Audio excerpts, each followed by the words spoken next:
Hey, you guys, it's Travis here with Outrun, and I have Justin with me today, and I have Rene Scavington out of Origins Parkour in beautiful Vancouver, British Columbia. Oh, Right now, he gets so much beautiful weather that he hides under fluorescent lighting. But today we are talking about SPL, its reemergence, and we are talking about the Outrun Open, which will be a qualifier for the upcoming SPL 1 championships in August, a moment of international prestige that we haven't seen in a while. So, yeah. Rene, we haven't seen an event in a long time. So are you excited to see something happen again? Excited and a little bit terrified. It's been a while. I feel like because it's been so long, we really have to deliver, and so that's been on our minds, is just making sure that this is the best one we've ever done, and that comes with its own set of fears to make sure that we're living up to the hype. Okay, so with the schedule, we have the Outrun Open, which will be happening in sunny Fort Collins, Colorado at the end of July. Sign-ups available for that right now on the outrunparkour.com website, or you can get the link from the SPL website as well. And then there will be, you guys have a like remote video qualifier going on right now as well. You're going to bring one or two people in from that. Can you talk about that just for a second so people know what their chances are, as well as the on-sites, which is the only, there's only 3 ways to get in other than the invitation by, like, you know, prestige. Yeah, the invitation of prestige. Right. Cloud. So we are not doing like a whole circuit this year. There just was no time. Like we got to almost, I think it was almost May, where we still weren't sure if we were going to do an event this year, like an international one. So not enough time to plan a circuit. No. Nope. There we go. You're back. I lost you at circuit. Someone was trying to call me. I don't know who. I don't know how to turn that off, but we're going to keep it. So we didn't have enough time. The only actual qualifier outside of the on-site one, so the only live qualifier we're doing, is going to be at Outrun. And so we have the online option as something for people that can't make it out, but I always hate it when people have to compete several days in a row by doing an on-site. Yeah. I know it's like convenient for a lot of people to come to the on-site. It's also tons of fun, so come to the on-site to give it a try. But it is meaning, if you make it through, and it does mean that you're going to be competing for 4 straight days, which is a lot. Yeah. So the online one just kind of gives people an opportunity where, okay, if you're not going to make it to Colorado, like say you're from overseas, you're not a North American citizen, and you're going to be coming out, it gives an opportunity to see if you can pre-qualify. So at least you only got to compete for 3 days. And this time we're doing an online qualifier in a way that's like never been done before. We're actually doing like a speed one as well. So we have a skill qualifier, which is very similar to the one that we did a year ago, where we actually pre-qualified some people already from that. But the speed one, we're actually going to try to see if we can objectively look at a speed run just through visually, like what we see. So that is going to be a bit of something different, but we're confident that we can make it work. To submit for that, people just need to do pick an ascent. So, you know, the more, I don't know, the more stories, the better. Or the more variations in your climb, the better, I guess. You know, so if it's just going up like balconies, it's probably not super interesting. But the more variation you can add, and then showing how fast basically you can ascend something.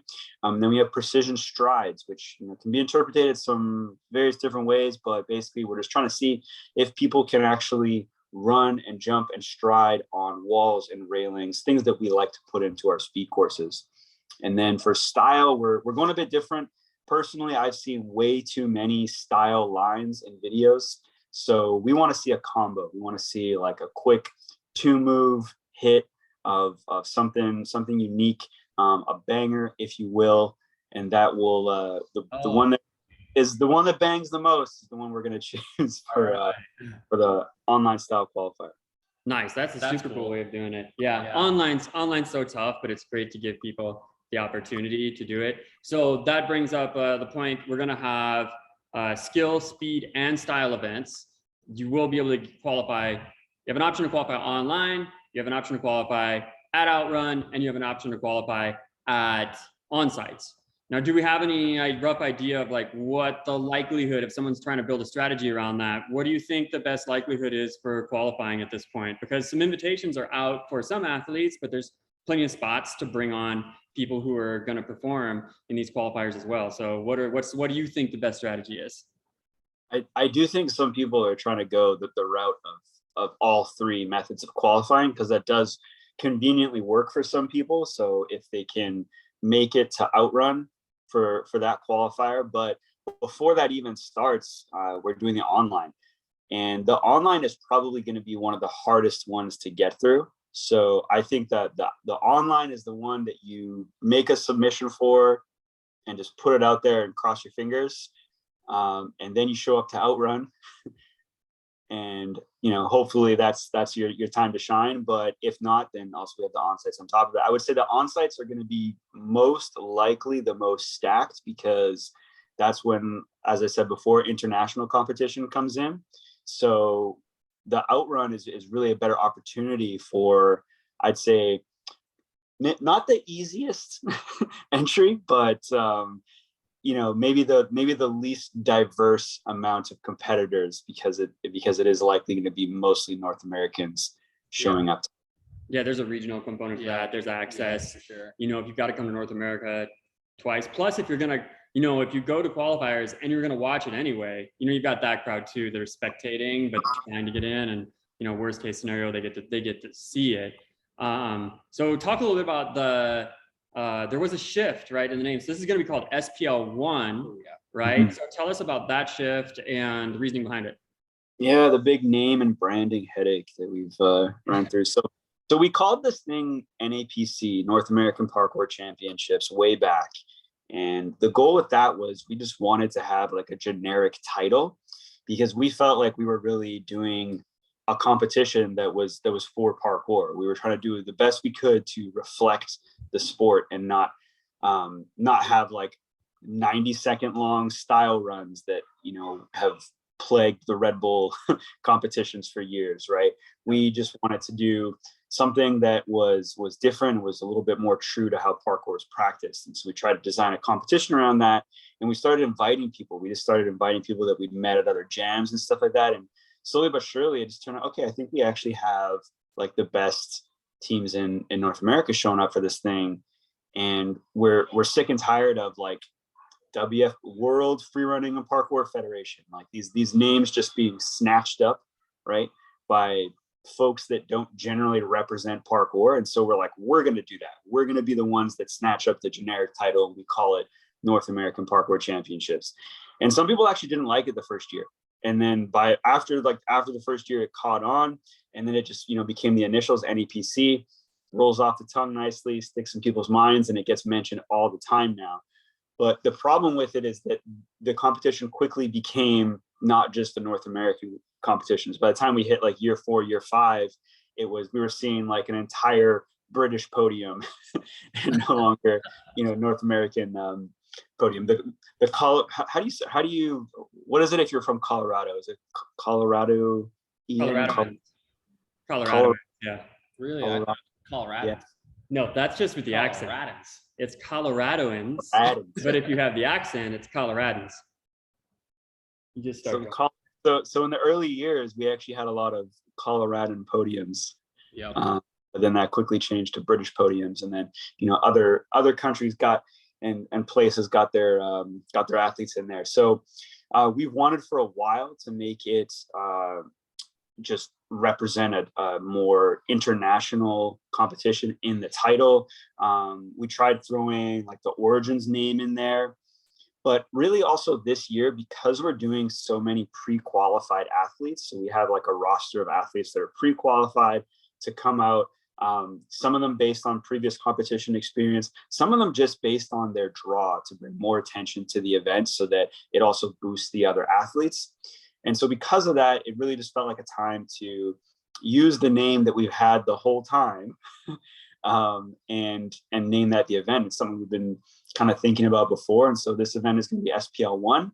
NAPC has not died. We will probably use that title again in the future, maybe even during next year's season. And it might happen ideally somewhere that's not at Origins Parkour. So that NAPC competition will move somewhere else. The SPL 2 by that time could also be somewhere else, maybe not actually at Origins Parkour. So the SPL X or whatever that event is basically the finals, though, at an international level. And this is in some ways trying to bring the more global parkour community together and not just have this North American event, maybe in the future still have the North American event, but then also have an opportunity to acknowledge the more global diversity in participation that's grown out of SPL, basically, right? Yeah, just again, that North American Parkour Championship name just hasn't fit for years. So yeah, so we're trying to rip that off. We're about to go on. This is, part of our ad campaign, hopefully. So if you're watching, we're trying to switch. We're trying to rebrand here. So SPL 1, not NAPC. I still, in a lot of DMs, say NAPC to athletes just so they know like it's a big event and it's happening. But hopefully by the time we get to August, the letters SPL will be in people's heads instead of NAPC. All right, guys. Are you guys doing Roman numerals, or are we gonna stick with just the? Oh, Roman numerals is kind of classy. It's kind of football though. I don't know. UFC by numbers though. So okay, so we're just counting now. All right, it's a new beginning. On a global scale. I like it. So time to break out your hashtags. This is definitely a hashtag worthy. Hashtag SPL1. Then we'll get it. Is there another hashtag in there, or is it just SPL1? I don't want to hashtag SPL and then hashtag the number 1. That makes no sense. No, we definitely just hashtag SPL1. We have a bunch of hashtags out right now for the onlines, but I'm not going to bother going through those.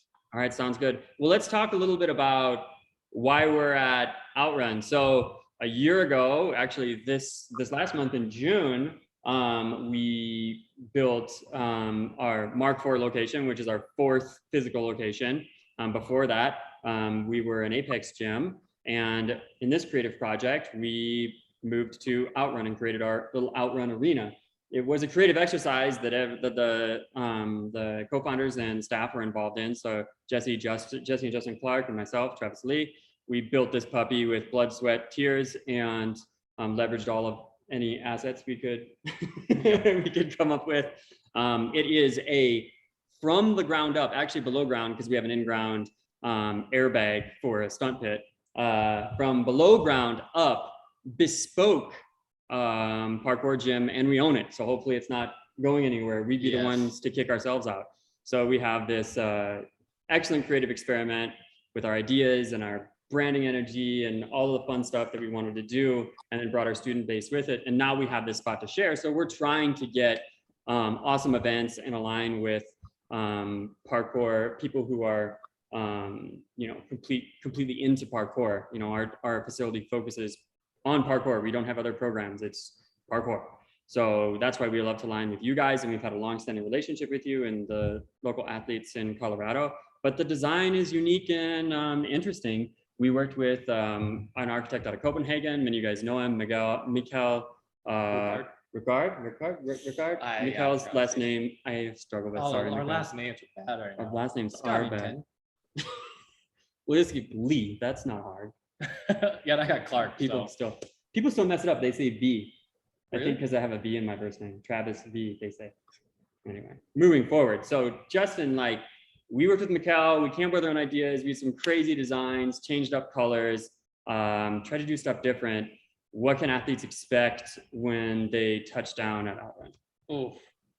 Yeah, we definitely focus on a lot of weird angles. So we tried to break that traditional gym design of the grids and building things with parallel lines. So we have a couple features that really focus on that. So I think you're gonna find a little bit of that mix where you have things that are cantilever too, but also your landing angle might be might be unique to this gym. So, and I hope that there's a little bit of that you guys are forced to kind of come up with or adapt your signature moves to this gym. I think that would be something that would make us proud and feel, you know, a little special to see stuff that you can only be done here, or maybe as a special spice to it when done in the gym. Yeah, we have a lot of spicy corners and edges. The cantilevers are unique.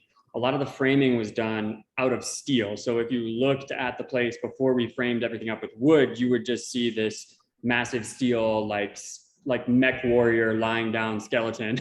And then we framed up around it, left in some natural wood, painted some areas. You know, we used rubber on most surfaces. We've done some experiments with different textures. And so it's a fun place. And one of the things that I hear athletes say the most, one of the things I'm most proud of, is they say, oh, I love this gym. You know, I feel like I belong here.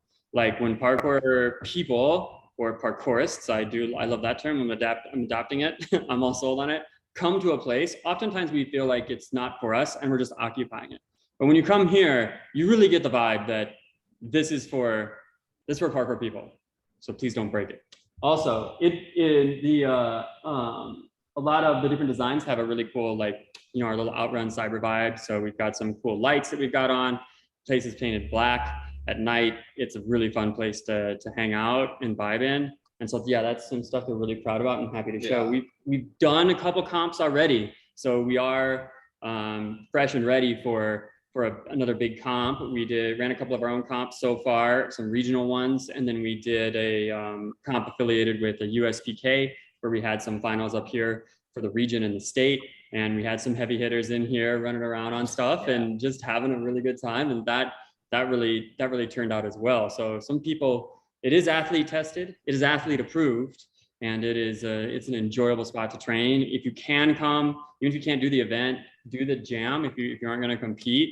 But right now, I think the signups are pretty approachable too. So it's going to be anybody who's got like a novice to intermediate level as a baseline is going to be able to participate and enjoy the competition. And we can't wait to see what happens in here and provide that as a great, like, you know, launch pad of energy for the main event that's going to be coming up in August. Yeah, so we really want to invite everybody out, have a good time. You guys are coming out too, want to mention. So you, Tom, and Dylan are coming out as well. So the whole SPL crew will be here. Jesse, Justin, and myself will be here. And we've already had a host of other fun locals that are going to be showing up as well. So I really hope that this is like a super memorable and like capstone event for the year in the region and even in North America. Rene, is there anything else you want to add about your excitement for the event or spice up what people can expect? This is a qualifier, so there's not a ton of prize money coming out of this one, a little bit. Let me go into the next one. You haven't said much about that. Do you want to put some candy at the end of the Yellow Brick Road here, or what do we got? Well, as you said, we're coming out early, so we're coming out days before the event. So we're gonna be setting skill challenges, making up speed courses, coming up with the parameters for freestyle, and yeah, it's gonna be the first time that I've done this at another gym in a few years, and so I'm really excited that it's your gym. It's the one you guys are sitting in right now. You mentioned night, and I'm really excited that we're actually doing this in the evening. So this is not designed to be like an all-day event. I think when I think of like tournaments and amateur level sport and just how the days can like drag on and everything, we always are shooting to make these events like run smoother, be tighter, and I'm stoked that we're just able to make it in such a way we're going to do two days of competition, but they're both going to be in the evenings when people are probably feeling a lot more fresh, and able to actually perform. And I can't wait to see what your space looks like in the evening as well. Yeah, it's pretty rad. That's when the energy really comes up. And in terms of accommodations and traveling out, Fort Collins is a little bit further north of Denver. You know, it's about 50 minutes from the airport. There are some folks who are organizing accommodations. We've gotten some DMs on that, but I'm actually going to open up our private Discord to anybody who has questions and wants to make arrangements. I already have a couple people who have Airbnbs who are looking for other people to join, let people coordinate a little bit if they need a place to stay. The accommodations right around here are really good. We have a great old town not too far from us for food, and we have some coffee shops like right next door and a barbecue place. So this is a good location to be at and get around in for food and entertainment as well. So I expect that, you know, we'll receive everybody in a very hospitable manner, and people will have a good time. So I'm really looking forward to it. Yeah. We're ready for it to happen. You guys, you can get tickets online right now. You'll get a message when you buy the ticket about the Discord, so you can join and talk to other people who are going to be around and attending. If not, just message me, Travis Brantley, on Instagram or the Outrun page, and I will hook you up with a link in the invite. And then we hope to see everybody else up in BC in August. Oh yeah. Yeah.